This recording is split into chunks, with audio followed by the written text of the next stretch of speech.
Hello, working on a 2008 JK Rubicon Wrangler model with the electronic lockers in it. So nice option. They are electric lockers, two wires that make them operate. And when we tried to engage the lockers in this Jeep, the light would just flash. That tells you that the lockers are not engaging. So first step was to check the fuse. I checked the fuse and it turned out the fuse was blown. Put the fuse in and the rear locker still would not engage, was still blinking. But the front locker did start to engage, and I thought that that was fixed until a little bit into working on trying to get the back one to operate. It started blowing fuses again. So there was a little bit more to be done there. Turns out that if I were to try and activate the front locker, I did it without having the front differential plugged in, and that was, I'm going to grab this light, we're going to go up to the front. This is the back locker. If we go up to the front up here, you can see up in the back up here is the top plug in the distance. That is the locker plug. The one in the forefront on the bottom, that is just the wiring that tells the Jeep that the locker is successfully engaged or not. So I disconnected this top one up here, and when I was trying to activate the locker, it would not blow the fuse. Obviously the locker wouldn't engage because the plug was unplugged, but it wasn't blowing the fuse. The second I would plug the fuse in, however, or the plug in, it would instantly blow the fuse. I tore the cover off, got in there, and found out that somebody had been doing some wiring and the insulation had come off over the years of whatever they had done, and the power was shorted to ground. So that's one thing. In my research, when I was looking into this before I even tore the Jeep apart, I found a couple posts, a couple threads, a couple different things saying that the ground was switched, and that's how these lockers were activated and deactivating from the ground side. I found that that is not the case on this Jeep. The power side is switched, and it gets ground all the time. So if we go around to the front of this axle, same thing. We have our locker activating plug. This is what makes the locker work in the back here. And this is the sensor, same as the front. This yellow with red wire is supposed to get 12 volts switched. When you press that switch to activate the locker, you deliver 12 volts to that. The black gets ground, and the ground should be constant. So that's how this one is working. I don't know if there are other Jeep models where the ground side is switched, but I can only speak for this one, being a 2008 JK Rubicon Wrangler.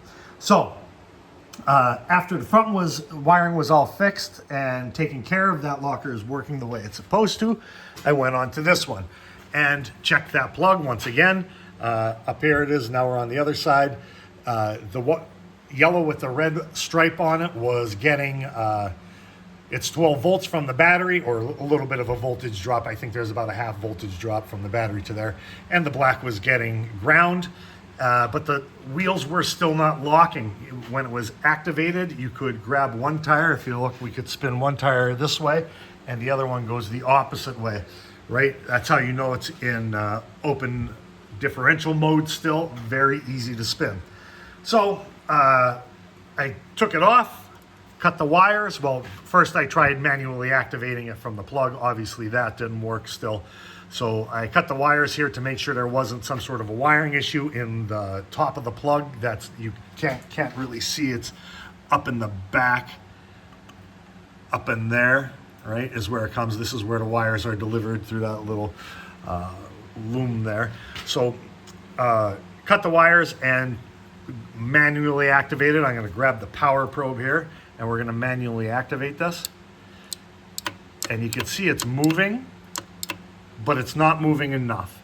When this works properly, and let me try and get out of the light here, that ring that's popping out should go all the way up against the differential carrier. This one will not go all the way up against the differential carrier. I even tried helping it out, manually getting in there with the screwdriver and moving it over the rest of the way. It would not stay engaged. I could get it to engaged when I gave it a little bit of help manually, but it wouldn't stay engaged. As soon as you took the pressure off of one of the wheels, it would pop back out. So the electromagnet doesn't have enough power to keep it locked in. Interesting thing, from what I could tell here, this is non-polar, this magnet, right? So there's no polarity on these wires. They're both blue once you get on the inside, and they're the reversed. I switched the ground to the other side, and you get the same operation. I found that a little bit on one of the threads. Somebody mentioned that there was no polarity. It didn't matter when they were wiring up Rubicon axles in a non-Rubicon JK. So a couple things that are going to help you out with this that took me a little bit of digging to find. Number one, these wires in between this plug in the back and inside that differential, they do break.